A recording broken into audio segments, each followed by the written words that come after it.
Are you ready? I am. Did you start the camera? Yeah, I did start the camera this time. Okay. And yeah, this is our second episode, not our first. I feel like this sounds weird for some reason. No, it's all set up right. Oh, okay. Yeah, so this is our second episode. We recorded Running with Sherman first, but it's not on theme for October. So we're going to kind of put that one in the back burner. I think that one will come out November 1st. So this is not your first rodeo. No, it's not. How'd you like the first one? I actually really enjoyed it. Yeah? Yeah. I think the added element of being on air makes you really think through what you're going to say and try to analyze it more genuinely. It's kind of fun. It is kind of fun. And I feel like it's actually, I think it's made me a little bit better at talking to people because I try not to say as much and you kind of have to keep the conversation going. I've noticed that like even in my Zoom calls for work and stuff, it's just, I said and stuff. So it obviously hasn't helped a ton, but it has helped a little bit because I used to be really awkward on Zoom calls. So, but this book is more on brand for October, but a little less on brand for you, is what I was kind of getting when we first decided to do it. This book is The Thursday Murder Club, which I will say right off the bat, I think is one of Olivia's favorite books. I don't think the first one is one of her favorite books, but as a series, I know that she absolutely loves this series. And I can see why, and we'll kind of talk about some of those points. But what did you think of the book? Well, you're absolutely right. I am not a murder mystery gal. I've probably only read genuinely maybe 4 or 5. And the whodunit ones are even harder, like the Agatha Christie's, like this one, Westing Game, because there's a lot of characters and there's a lot going on, just stuff going on with the characters. And so I don't follow the life of one particular character. And that's what I enjoy with reading. And so it is a little bit of a challenge for me. However, I've talked about this whole weekend, trying to finish the book. Trying to finish the book. I mean, granted, I was playing with the kids and, a lot of other stuff going on too. It wasn't brutal for the sake of the book. It was timing, obviously. But I will say towards the end, which Olivia hasn't heard this, I enjoyed it more than at the beginning. But I think I enjoyed it more for its grand purpose as opposed to the actual content in it. I don't know, or the characters in it individually, because that became confusing. But I did really learn to like it more. Okay. So I guess going back to murder in general, I feel like the world is obsessed with murder, though. Like there are so many murder, true crime podcasts. There's a new murder documentary that comes out on Netflix like every week. Then they have, all of these true crime books. I feel like they're going nuts right now. Is there a particular reason why you don't like it? I feel like you're the first person that I've talked to that's just been like, not my jam. Yeah, I've never actually liked any of them. I mean, when you were growing up, I don't know, does Alias count? I liked Alias. That's more of a spy, though. Okay. I wouldn't classify that in the murder genre. I like... Because that's like more like I would classify Alias as like a very, very, very, very, very, very bad version of like well, James Bond or Jason Bourne. Yeah. But if you're going to knock Alias, you better put your socks on for this book. No, I'm just kidding. I have watched Castle and Psych. You loved Castle, didn't you? I did, but I didn't even watch it to the end. Okay. But I did enjoy it. I don't like heavy things. My mom loves it. Mimi loves it. She watches all NCISs. She watches the one with that Kira Sedgwick. I can't think of what it is, but where She's like the forensics person. Oh, Bones? No. She watches Bones, but no, an older one. I can't remember what it is called, but all of them.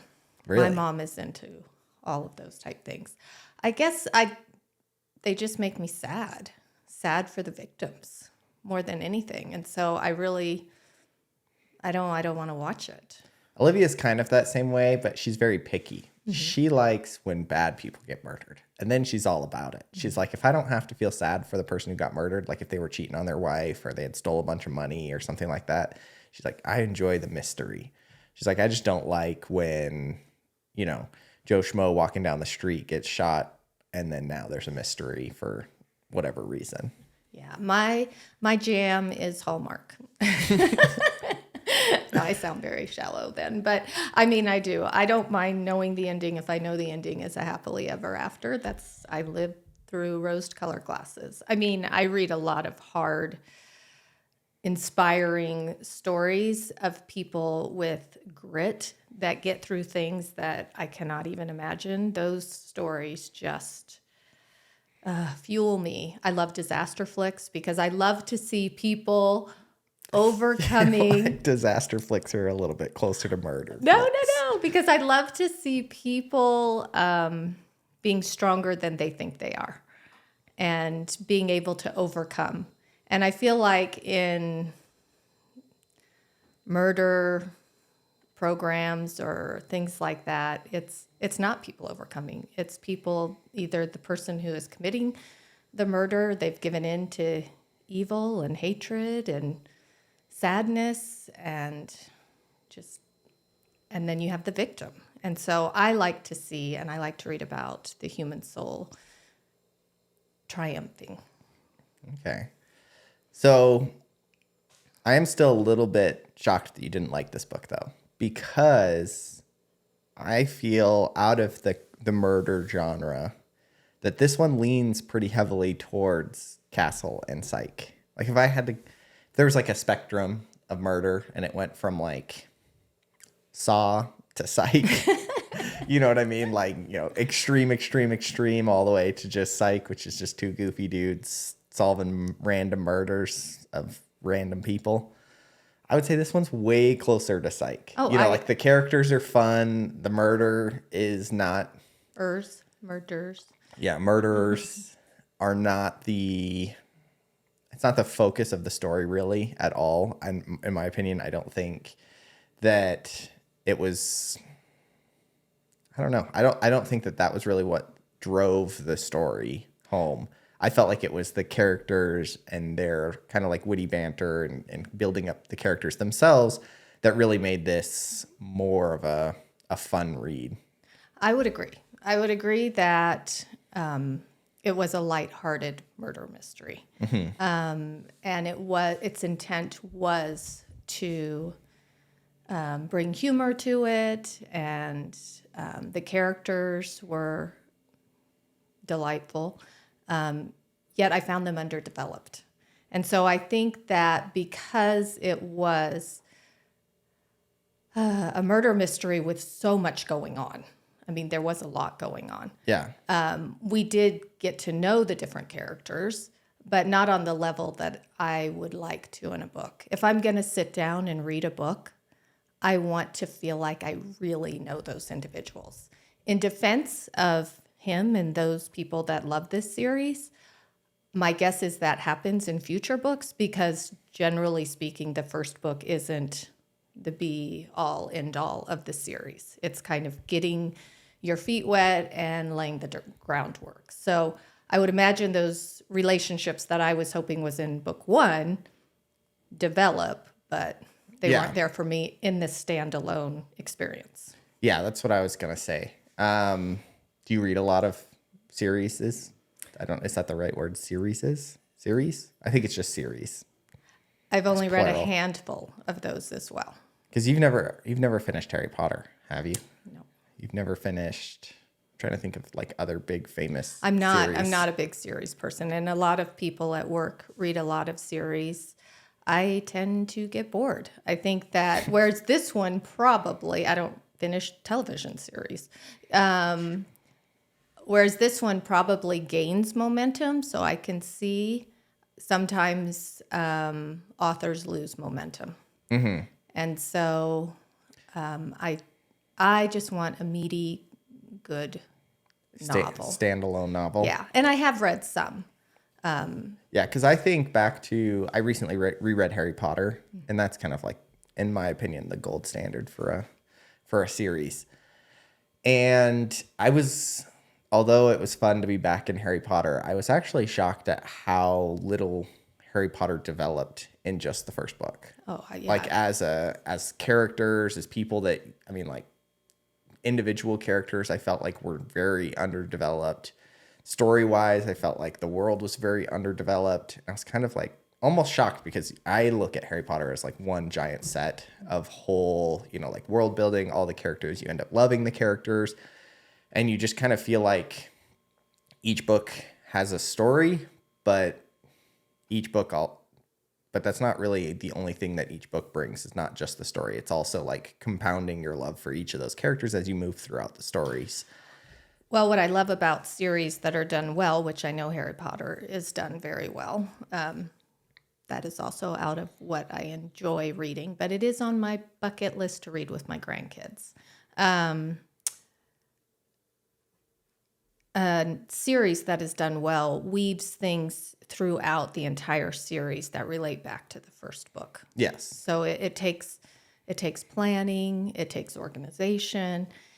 And again, I have read several series, and I enjoy them when they're done well. So I am giving this book not the benefit of the doubt, because I did enjoy it a little bit more than I thought I would towards the end. But I'm assuming that the series is like that because he's a very beloved author, that he weaves things through and it just develops. So what series have you read? Now I'm trying to think of ones that I can think of that you have read. You keep saying you have read them. Well, I honestly can't remember the names of books. I read a lot of pioneer books. Not pioneer as far as like pioneer, but like coming across like Little House on the Prairie type books, things like that. I can't. Okay. That series, I don't know. I think Sarah Plain and Tall, just those type of things. I've read books that take place in England. I honestly can't think of the names of any of them right now, but I have read series. But generally speaking, they're time period pieces where I see the growth of the character. All right. Because one thing I would agree with all of that. I would agree that the characters, I feel like there's still a lot of mystery behind every character, that although I enjoyed every character, I don't feel as connected to them as Olivia does, I don't think. And she's read the whole series so far. I think the newest one just came out this month, and she already has it on hold at the library. But one of the things that I would say I didn't love about this book was that the murders, I feel like, were a little bit scattered. Were you able to solve the murders before the end? No. Neither was I, and I'm good at it. Yeah. I had to honestly, okay, let me just say this too. I listened to this book on Audible. Yeah. I don't recommend doing that. For me, at least with my brain, I can't keep track of, same with the Agatha Christie book that I've read, and I've only read one of hers, Westing Game. It's very difficult for me to keep track of who's who and what's going on when I'm listening to it, especially in a rapid fire audiobook. So with this one, I had to constantly, well, it did help to read the summary first and then listen to the book and then go back to the summary and come back. So I was just trying to keep a timeline together of characters and who they were and what they were doing. I honestly wasn't trying to solve the murder. I mean, I had some ideas of it. The premise of the murders was interesting, but again, I was just trying to keep everybody in play. Mm-hmm. For me, I feel like this book wasn't as hard to keep track of characters as Agatha Christie. I know because we just did, and then there were none. And honestly, I couldn't tell you 2 names out of that book. And that one was so confusing for me to do on Audible. This one I felt like was a little bit better because the characters, they also associated with jobs. I don't know if that made sense. Like, they would say, I can't even remember their names, but which is obviously against the point that I was trying to make. But they would say like DCIS so-and-so, which you knew was the cop, you know what I mean? Or they would say Father Mackey. And so you knew he was at least the priest. And I feel like as long as they associate jobs with names, I'm usually pretty good about like following it up. So that was one thing that I would say if you want to listen to it on Audible. It's definitely not the easiest book because there are a lot of characters, but at least they associate like jobs with every character. Makes it a little bit easier to follow instead of just straight names. Because Agatha Christie, I mean, I was like constantly looking up, who's this character again? Who's this character again? Who's that character? So. And this book did have core characters, which also helped. Like they were definitely the lead in the book, which it's not just 10 random characters with equal distribution of focus around 10 characters. There were 4 main characters, 2 main detectives, 1 priest, and then random characters throughout that. Exactly. So, I mean, that did make it easier. And those characters I did like, more. So I'd like to go back because what I did like about this book were the premise of the book. So not necessarily that it was a murder mystery, but I liked that it centered on 4 older people. I think that is an untraditional age for main characters. And that was appealing to me. In fact, in the beginning of the book, that's what really drew me in. I liked that, and I wrote some notes, that it starts out, and I was super excited because it starts out with someone that one of the old people probably, I don't know which one it was, but one of them, wanted to know about how quickly someone would die with multiple stabbings. Oh, yeah. Oh, my gosh. I was like, both my feet were in. I was so excited to read it. I do feel like it was a fantastic beginning, and then it waned just a little bit. But I liked the idea of it being old people. That's why I chose the book for you. I felt like you could relate really well to the characters in the book. Yeah. Because we're about to put you guys in a home. And so... Well, just kidding. One of the blurbs, I don't know if it's on the book or where I saw it, but it says, "The body may fail, but the mind remains." And I think that was cool what he did, that we could see that there is purpose and there is contribution from older people and all the experience that they have lived in their lives. And I think that was the golden nugget in the entire book. I'm going to stand by, though, I wish he had developed it a little bit more. I did enjoy what he developed. I just wish he had done it more. Does that make sense? But it was his first book ever. So I was reading an interview with the author, Richard Osman, and this was his first book ever. Before that, he wrote some TV shows, I believe. He wrote parts of like Survivor. And he's a huge celebrity in England because I did a lot of reading on him as well. And he is so beloved. In fact, he's one of, J.K. Rowling and probably him. He is like super beloved in England. And he was that before he wrote this book. Yes. And so I feel like, and I've listened to several reviews online, and I would say it's split 50-50. People who love it. And people who are like me, who are like, So it is split 50-50. Yeah. But it definitely it definitely trends more towards people loving it the further they get down his series. That's what everything I read was like, you can tell it's his first book and you can tell it's like the start of something for him. But like, if you stick with it, he develops as an author as the characters develop. That's exactly right. And I mean, they did say, a couple of them, had he not been who he was, it probably would not have made it, because it was a little bit, I mean, it wasn't fully developed. It was confusing. It was, I mean, how many chapters were in it? 195? I know, mean, listening that on was, Audible, it was like chapter 100. And I was like, oh my gosh, That this is the is- first book I've ever listened to with 100 chapters. to me, that just tells you that there wasn't a lot of continuity in the story. A chapter starts something new every time rather than just developing it.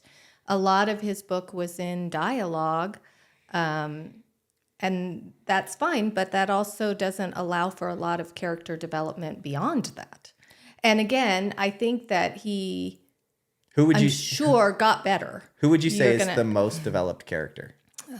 You see, now you ask me something, and Well, because I don't know you all said their something names. that's very interesting. So like, My favorite character was.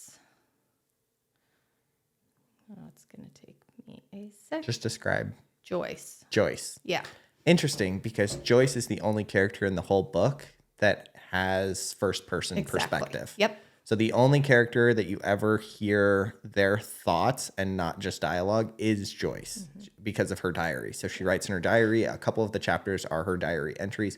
Which is also random that it's just her doing that. It is. I mean, so there's all these pieces that are kind of, but go ahead, finish. But it also leans into exactly what you said, whereas like you felt like characters were underdeveloped because it was just dialogue and they were, it was very choppy. And then the one character that you felt like you could kind of latch onto and connect to was the only character that actually had any sort of first person perspective throughout the entire book. Yeah. But I will say what I, again, appreciate for the book is what he was, I guess I'm going to say it in a nice way, what was developing into a series. Again, going back to the body may fail, but the mind remains. And that he gave life and purpose to these older people. And me, being ancient, really appreciated that and made me reflect on a lot of my life, on other people's lives, because I am a big what is their story type person. You and I have talked about that. What was the book that you recently read where you talked about that? People's stories. Oh, it's The Book Thief. The Book Thief. I am fascinated to know how people get to where they are in their life. And that is partly because we've been knocked down, or Dad and I, multiple times, and I can see how quickly things can change and then be built back up, and you just never know what has made a person who they truly are at their core. And I feel like this book brought that out. You have these 80-year-old people that are in a nursing home that, for all intents and purposes, people think are kind of expired. Yeah. And that's heart-wrenching to me. I'm going to cry. I told you I was going to cry. But this author did a phenomenal job in showing that life goes on until it truly doesn't. And that these individuals have value and purpose and contribution. Because, quite frankly, they probably wouldn't have solved the case without him. Yeah. Cases. And I really liked that it wasn't like, because I got that point too. And I think that was an important point and kind of a fun way to make that point. But I also really liked that it wasn't just for, overly special senior individuals that had purpose throughout the book. But there were people that had purpose at every stage of that senior life. So there were, husbands that were, in the throes of dementia and couldn't remember people or what their names were. And they still had value to other characters. There were people who were in comas and they still had value to other characters. Like they would go and visit, I can't remember what her name was, but the old female cop that they were obsessed with. Donna. No, Donna was the new cop. But there was the one cop that that had like the backstory that was basically in the coma Oh, okay. the whole time. Yeah, yeah. And they talked about her the entire time and how much she meant to every character, regardless of where she was at mentally, that even people in those senior centers, regardless of whether they were, Joyce and Elizabeth and were just super with it and still very smart as seniors, or whether they were, Their husband. their husband who couldn't remember, whether it was the name of his daughter or his wife, you know what I mean? And then they all had value to each other. So I thought that was really cool, that it didn't just exclude everything else that happens to seniors. It kind of showed everybody. And it showed everybody dependent on each other. I mean, even the young and up and coming Donna and Chris, they listened to them. Mm-hmm. And they were dependent on them for their clues and their knowledge and things like that. When you were talking, again, my heart kind of broke a little bit because I think that's almost going away nowadays. People just shut their. I mean, it used to be that like you took in your parents or you took in your grandparents and you helped them, and that's kind of the way that society worked, and there wasn't all of these. I mean, that's just the way society worked. Like you would take in your parents and you take in people within the community who needed help, and now I feel like everybody's just shutting it out. Well, I think. Yes, to an extent, although no one can afford to shut people out because everything's so expensive. But what I think is changing is that the elderly don't understand the world we're in anymore. We live in this technology-filled world that they, I think, myself included, there are many things that I can't contribute to anymore because I don't know how to do it. And that's... They listened, and that was part of the humor in it. Mm-hmm. They would sometimes act really stupid in those realms because then they could play the old person card, even though they were brilliant, but which I thought was clever to use it to our advantage sometimes that we're old, to be able to kind of take away the boundaries that may be there if we just play the old card. But I do think that technology and the way we communicate and is erasing the elderly more than anything else. I see it even in my job when I ask someone to fill out our paperwork and it's all on a tablet and they don't know how to do it. And it's overwhelming. And everything they do, Medicare, everything, is online. And so then their value as an individual, all their history, becomes worthless to them, which is sad. Yeah. And I love that wasn't the case in this story. Yeah. No, I think that doing it with seniors was super fun. Like I don't think I know of another, and there might be one out there, of another book that does it like this with seniors. And I thought it gave a fun perspective, and it was fun because it gave them a little bit of leeway, like you were saying, with kind of playing dumb and being like, oh, I don't know what I'm doing. And then also, I loved when they were just like, you can arrest us. Like, we don't really care because we'll just pretend we have dementia and we'll pretend that the judge is our daughter and ask her why she doesn't come and visit us anymore. And like, it was just kind of funny, their perspective on things. They were just like, you can do whatever you want with us. Like, we got nothing to lose. We got nothing to lose. It doesn't really matter. Like nobody pays us any attention anymore. And I think they even said that at some point in the book was that, they're kind of invisible because of how old they are. And it kind of gave them an advantage, which was, also kind of a fun look at the way that they did things. But I think it was also very interesting that, I don't know, they were definitely the center. And maybe it's because, again, the entire senior center was not very developed.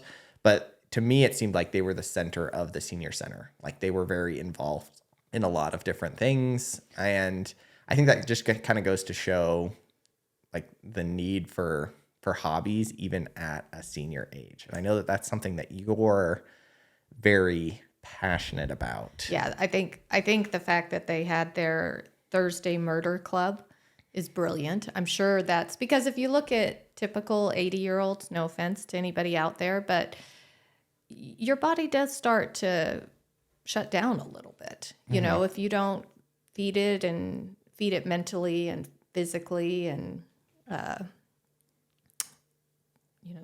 with real food, healthy food, it's going to break down. It's going to stop working so well.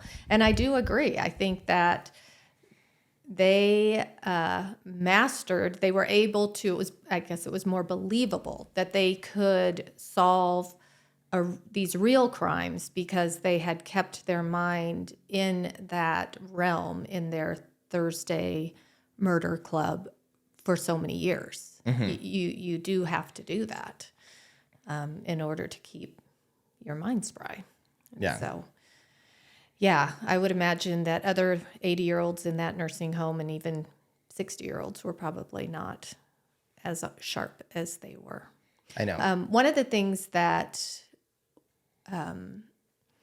you talked about how they could kind of blindly go through and solve or see different things and experience different things because they were old and people probably just wrote them off as like, they're just, walking around, not really knowing anything. And they were able to get a lot of clues and do a lot of good for the case. But one of the parts in the book that I actually really liked, which showed to me more reality and I guess interest, was when they got in trouble for digging up the body.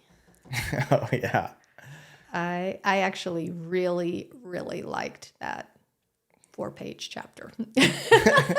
The exchange between them and Donna and Chris. Yes. See, that's what I wish they had more in it. To me, that was meaty. That was real. That was them not just kind of skating through solving the murder and being sometimes funny, but that was conflict with them, and I just really liked that. I wish that there had been more of that with all the characters, and especially all the characters with those 4 main characters. I did ask Olivia because I was like, all right, if I'm going to ever read any more of these books, like you have to let me know that the 4 main characters, Donna and Chris, all stay like very connected, and they do. So apparently those relationships, them and then Bogdan, also stays into the story. And so there are other characters that will come and go, but the 4 main characters, Donna, Chris, and Bogdan, will all kind of stay in and grow. And so I do think that like, which is what you liked, is what continues to grow throughout the series. Yeah, and I think that because I'm a standalone person, kind of like my the first Agatha Christie book I wrote was the first one. And the characters weren't developed yet. They were just being introduced. I should read other books. And in defense of this series, I probably should read book 2 to see if they have more of that development going on. Yeah. But there is also like the Agatha Christie books that I'm aware of don't really have a whole lot of character development outside of there are some. Well, the main characters. I was about to say there are two main characters right. in some of her books, but then there are also standalone books. So like, and then There Were None doesn't have that main. Oh, okay. That main detective, whatever his name is, I can't pronounce it. Some French name. He's not in that one, but he does have basically a series that he follows, and he's the detective in a lot of them. But I feel like for those. And I would even say for a lot of murder TV shows, it's more about the actual murder itself and like the mystery, can you solve it before the detective solves it kind of aspect of it. And this book, I felt like kind of towed that line of trying to be more like Psych, where it's not so much about the murder, it's more about the characters. And Agatha Christie, which is more about the murder, less about the characters. And I felt like you said, it kind of underdeveloped both because of that. So as a series, it should hopefully trend more towards Psych, and you get to know the characters and love the characters more, because I felt like the murder in this one was it was a little underdeveloped. I just didn't, outside of there's one big clue at the very beginning. And then other than that, I felt like it didn't kind of leave a trace for you to follow. Like it reveals one of the killers at the very end. And I was like, there was no connection that was mentioned before the final reveal. And I don't love that. Yeah, I would agree that he tried to do too much in his first book. And I think it was probably out of sheer excitement. It was probably out of, I don't know why, but for some reason, there's a lot of books where it could have been done in half the amount of time and it would have been phenomenal. But there's a need, and I've never written a book, so I don't know. But there's a need to make it longer. I felt like it was the right length. I don't think. There were a lot of characters or people that were brought in, backstories and things that I was like, well, yeah, I think that was. I think that could have been taken out, and then that's what could have been added would have been more character development. Like I I don't agree. think the actual length of the story. I didn't feel like it I didn't feel like I was like, book holy. was too long. I didn't feel like, holy cow, I'm still reading this book. You know, like it's going on forever. It felt like a pretty standard sized book. It just. I would have taken out. I would have taken out parts. certain things and added more character development for sure in Yeah. that first one.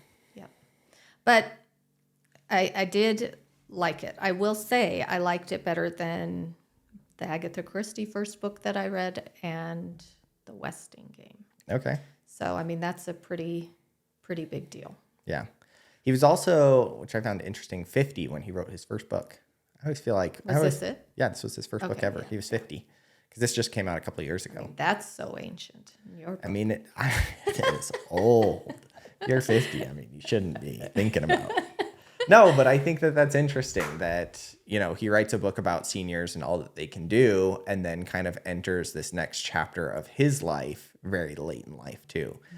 You know, most people, I guess, don't make large career changes at, you know, those kinds of ages. You're kind of starting, especially somebody who's kind of doesn't have to worry about financials or anything like that. Like he could just kind of sail off into the sun and retire and be done. And he's already famous, you know what I mean? Like, but he decided to kind of make that career change at 50. And I think that's, you know, kind of cool. Well, I think that is a perfect segue to the last quote that was said in the book. And the last thing, which is what made me probably turn around my whole thinking of the book, was the last sentence of the book. I don't even remember what it was. And it was, life goes on until it doesn't. And so, you know, you're 30 and you have a hard time imagining what it's going to be like when you're 50, because 50 seems so old. But think about when you were 14 and what you thought a 30-year-old was like. Yeah, probably having their crap figured out, which is not where I'm at. I'm going to be 55, and I can see, and I've talked to so many of my friends, it's heartbreaking when we think that our chapters are all written and there's nothing left but waiting to die.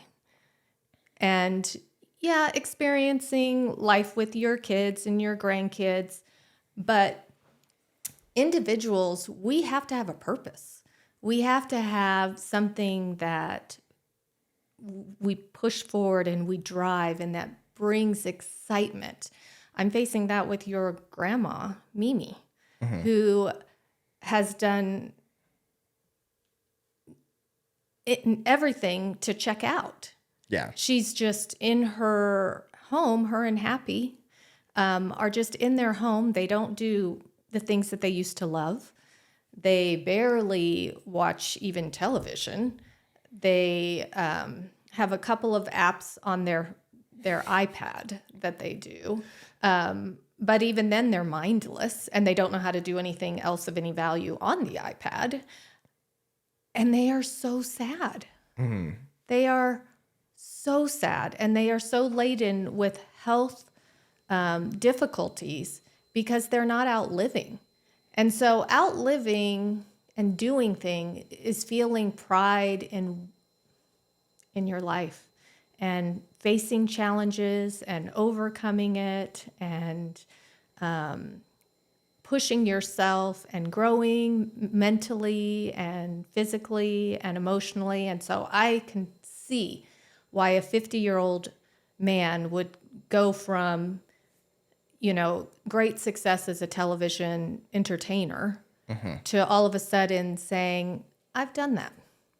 Now I want to do something else to grow. And you know more than probably any of the kids that I am struggling to do that as well.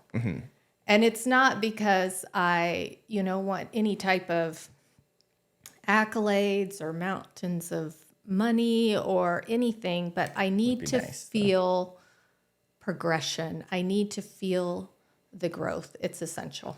Yeah. And I think that these 4 people nailed it because they were still doing what they loved. They were still growing. And in this really crazy story, they were able to contribute. And I guarantee they're happier than everyone else in that nursing home. For sure. Yeah. And that's kind of that's what I was thinking. And I just felt like he was a really good example of that as an author as well, trying to stretch himself at such a late age of life. Whatever.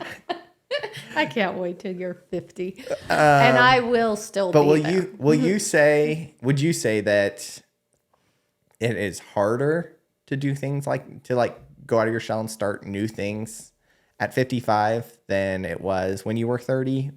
Or what would you say, where does that add up? Because, there's different stresses at both ages. At 30, you've got a family, so you need a little bit of stability. You can't really just, dump it and start something new. But then at 50, obviously you have routines and you have kind of comfort at that age that you're kind of used to. What would you say is harder for you personally? So I think that you kind of nailed it. And again, same with the 4 main leads in this book. The hard thing for me is feeling like I am a has-been. I am invisible. And therefore it causes me anxiety. It causes me stress. I'm less willing to put myself out on the line because I don't want to look stupid, because I shouldn't look stupid, because I'm 55 and I should have my, what together. But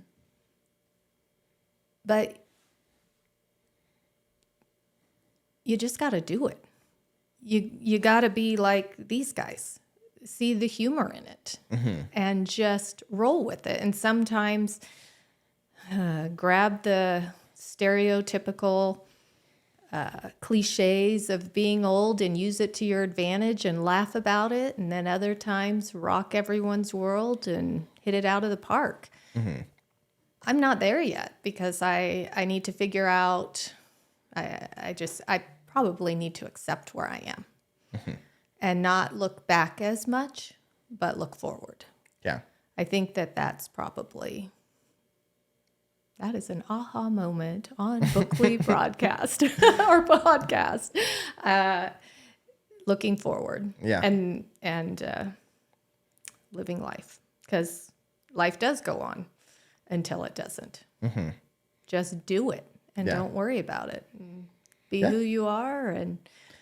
Doesn't matter how old you are. Yeah, because one of the things that I think I told you a couple nights ago was it is so weird to me that I think the same that I did when I was 19, 25, 30.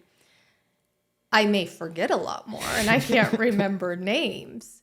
But as far as my passions, and, I make decisions with a lot more experience to back them up.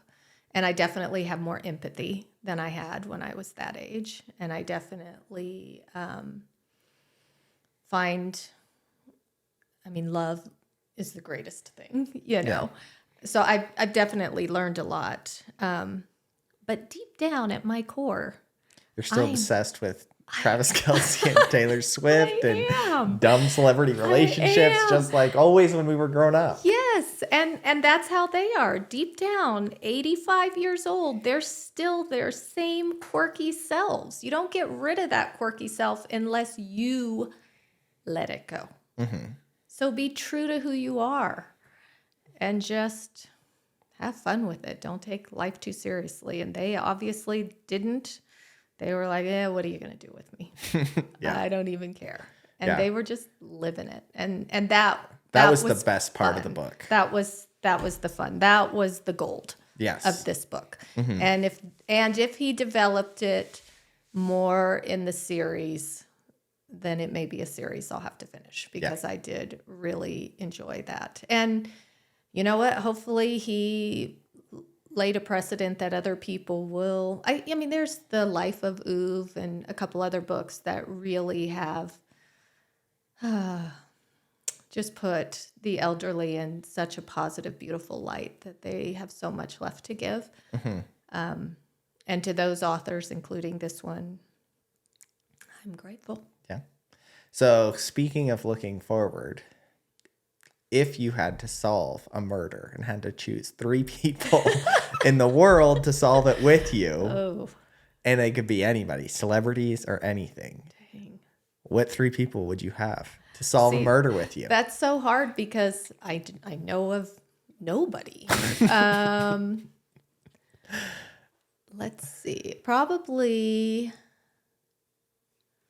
Oh, you should have let me think about that ahead of time. I know. I should have. Maybe Joe Rogan, because he seems like he knows everything. It's true. He knows he knows a little bit about a lot of things. He has a lot of money. And a lot of friends. Yeah, and a lot of friends. Call in some favors. That's hard. I mean, can they be pretend characters? Nope, real life. Oh, Real life murder. Honestly, you tell me and let me think, because I honestly don't even, I mean, literally my life revolves around, I don't want to say it again because you've already said it, but stupid celebrity things that don't matter. So I don't know real life people. I'm trying to think. Maybe the person who got O.J. Simpson off, because if he could do that, oh my goodness, then I would want him. But I don't know. Tell me yours and let me think. Mine would for sure be Olivia. Okay. She's read so many murder mysteries. She's really good at guessing them. Plus, I think she would be fun to have. And if I didn't bring her, I would be the next case that would have to be solved. She would murder me. So I'd have to bring Olivia along. And I would want to, if she's listening to, she doesn't listen to the podcast anyway, but I would also want to bring Olivia on. And then I think my next 2 would be, I feel like you would need somebody like, I feel like they had a good dynamic in the book. You know, they had somebody like really, really smart, really, really kind, kind of fiery, and then somebody who like understands the mind. Does that make sense? So I feel like if I had to pick somebody else, I'd want to pick somebody who's like really, really smart and kind of understands the mind. So I'd probably go Jordan Peterson, because he would understand people. Me, Olivia, and... Wait, you have to tell, who's Jordan Peterson? That's really sad. You need to look up Jordan Peterson. No, but who is he? He's a therapist from from Canada who's like become super, super big. He's a very famous podcaster now. He's very famous just in general. His whole thing is about kind of like developing as men and also like developing as relationships between, you know, husbands and wives and taking responsibility for your kids and everything like that. Very, very amazing individual, but also... Tired Dad, is that him? No. No. Okay, go ahead. But yeah, him. Plus, I just really, really want to meet him. And then I would say, I don't know. It depends on if I really want to solve the case very easily or I'm just there for a good time, because I could then just bring somebody fun like Shane Gillis along and it would just be really fun. But if I'm going to solve it, then I would probably need somebody who's like really, really smart. I'd probably say the guy from, I don't know, maybe Joe Rogan. That'd be kind of fun. He's smart. And he has a lot of connections. He has a lot of connections. A lot Yeah, of I think the 4 of us could do it. So I'm going to just add one. I don't know if I can think of four. But You only someone that get I, three.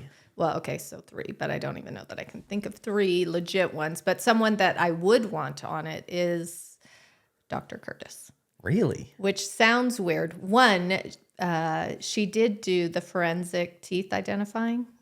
Yeah, for a while. So that's kind of cool. But why I would choose her is because she is someone who notices details. I can go on a walk with her and we're on the same path and she's going to find the dragonfly that is sitting in a bush, like kind of fluttering because it's about to fall off the branch. You know, she notices details. Her photography of her beehive, we've had beehives for 2 years. She's had beehives for a year. Her photography of beehives and understanding what she's seeing has brought keeping bees alive for me because she just notices things. And she just has this like macro ability to see the world. And I mean, and she's phenomenal in the bigger picture, but I would want her because I'd probably walk over the biggest there could be a bone laying across the bike path and I'd probably kick it and keep going and she would stop and see it and I don't know, just learn about it and see if it's of any value. So I would definitely put her on my team. If I had to choose people only that I knew, I think I'd choose Adam. Adam knows a lot of weird random facts. You know? Yeah, he He's does. always pulling like weird stuff Yeah. out of nowhere. Yeah. I don't know how you know that, but that's cool. And maybe Merrick because he can literally fix anything. I was thinking Merrick because he doesn't need a traditional way of doing things. Does that make sense? So like that is one of the things that I love about him is he can make anything work and serve its purpose. And sometimes I would think in solving crimes, you don't always get to be in this pristine, perfect situation if you're going in after the bad guys or something like that. You have to be able to improvise. And he seems like he would be a good improviser. my use for Merrick was much more selfish. I was thinking, he doesn't say no to any task. So if I asked him to dig up a body, he'd be like, sure, dude. That's true. So that would be nice. But the world is probably lucky that I am not on that task force because you ever wanted I'd to be? close my eyes. Remember when I said that my 55-year-old self is like still? I watch Charlie's Angels like nobody's business.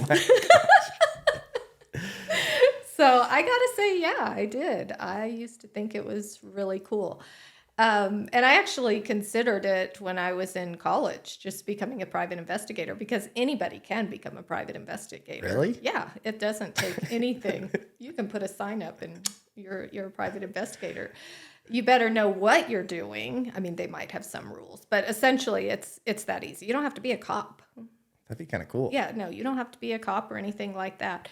But I think what kind of turned me on that was the first time Dad took me shooting, and I realized that I could not hit a target, 10 feet ahead in front of me, that I was not quite as of a precisionist as the Angels were, and so I moved on. So yeah, I kind of did. It seems exciting. Because there are some shows that are just kind of goofy fun, like Charlie's Angels, Magnum P.I. Those type of shows I have enjoyed through the years. Yeah. Yeah, it's always been something that I'm like, wish I could have done that. You know what I mean? I actually at one point applied to the DEA. I don't know if you ever knew that. Yeah, I would kill you. Then I would be a better target shooter. But I made it through, so I got selected. And then they asked if I could come in and do like the physical test after that. When was this? Probably about like 2 years ago. Wow. Yeah. So What did my Olivia say? She was like, you could do it if you want. So yeah, my resume got accepted. They came back to me and they were like, all right, yeah, we need you to go through, do the physical test, and then we'll do an interview. You didn't pass the physical test? Because right now I'm going to laugh. Because you don't run. No. That was honestly the part that I was like, not the physical test. I was like, I can do push-ups, I can do pull-ups, I can do all that other stuff. It was the run. I was like, man, I'm going to have to run. No, I ended up saying no thank you because I got another opportunity and then started going towards that after it was, more like freelance work. I landed like a freelance job and a little bit more flexibility. And I kind of decided that I wanted to prioritize that over solving crimes. But I was pretty close there for a sec. Yeah, that's crazy. I would not have been able to sleep at night. Then I would have become a super sleuth because I would have been like, what are you working on? And I would have been trying to solve it. So you didn't have to go in and solve it ahead of time because I'm always trying to put that little fence around my babies so they stay safe. So yeah. And I've always thought it'd be cool to be a cop, but I don't know, maybe later. No. No. But yeah, so I'm grateful to cops that I know it's a little bit of a scary job nowadays. It is. Yeah. So what would you rank this book as far 1 to 5 for fun and 1 to 5 for importance? Well, for you viewers, I pretty much gave stupid numbers for running with Sherman. So I'm not good at this. I would probably say, ironically, a lot of the reviews online were very much like me. And they wanted to like the book so much because of the premise. Mm-hmm. But it just fell short on a lot of the things that we talked about. And so for that reason, what was the first category? Fun and importance. Those are the 2 categories. Okay, so for fun, I'm going to say it was about a 2.5. Okay. To 3. And the reason for that is because I had to work at reading it. And I had to have my synopsis up. I had to, mm-hmm. pay attention. Heaven forbid. Yeah, it wasn't fed to me like the Hallmark movies are. And for importance, again, it's going to be like the other one where the entire book is not important. It is a mystery. But I did like that he did bring in the importance of understanding that the elderly have value and need to keep living. And so for that reason, I'm going to give it a 4. I'm going to be kind with that. Yeah. So I think I'd just give it a 3 and a 3 straight across the board. I do think as the series develops, I think that 3 could grow. But for just a standalone, if you were only to read the first book, I think the first one as a fun is a 3. The characters are fun. There were moments that I laughed, but I do agree. Characters were underdeveloped, and the mystery was a little bit all over the place. I wasn't able to really solve it, and that is one thing that I do enjoy doing. I enjoy solving mysteries throughout the middle of the book, and this one was a little bit of a disappointing reveal for me. So. But I think it was fun. I laughed. Yeah. So I did laugh, and I have quotes that are probably going to go somewhere in the house. Yeah. And you cried on the podcast. So I did. Yep. So yeah, 3 and 3 for me. Yeah. So after doing 2 podcasts, what are your thoughts? Did you like it? Yeah, I told you after the first time, I actually do really like it. I mean, perhaps the viewers should know that my major was in broadcast journalism. Mm-hmm. And I loved it. I thrived in it. And then I got married and had a couple kids right away and let that go, change my priorities. Mm-hmm. That happens with parenthood and for good reason. And I like that this type of an atmosphere is available to everyone and that you have a platform that the whole world can see if you want them to. And so I want them to, if we can get them I'm to. very interested. I'm always trying to think of a podcast that I can do where no one knows except strangers that I'm doing it. Nice. But yeah, I think it's a lot of fun. I have mad respect for you for just doing life and taking risks, and I hope that never changes because then you will be like these 4. Yeah. And you will have served your purpose here on earth, to just learn and grow and be a continual upward momentum in life. Thanks. You're welcome. I love you. Love you too. All right. For those of you still listening here at the end, please like, comment, and subscribe to the podcast if you're listening on YouTube. This podcast is also available on Apple Podcasts, Spotify, anywhere that podcasts are listened to. Please leave us a 5-star review. And we are still looking for 2 things. We are looking for guests. So if you are interested in reading books, if you like reading, or if you have never read before and you are like me and just starting reading, I have a huge list of books that I would like to read. So please reach out. You can reach out on Instagram, or if you know me, you can just text me, or get my number from somebody. Please reach out and we'll have you on as a guest to the podcast. And then we are also looking for listeners. So if you could tell your friends about the podcast, share it, and let us know what we can do to improve the podcast. Always looking for feedback. And we are excited that you have been listening to the Blackley podcast. Thanks.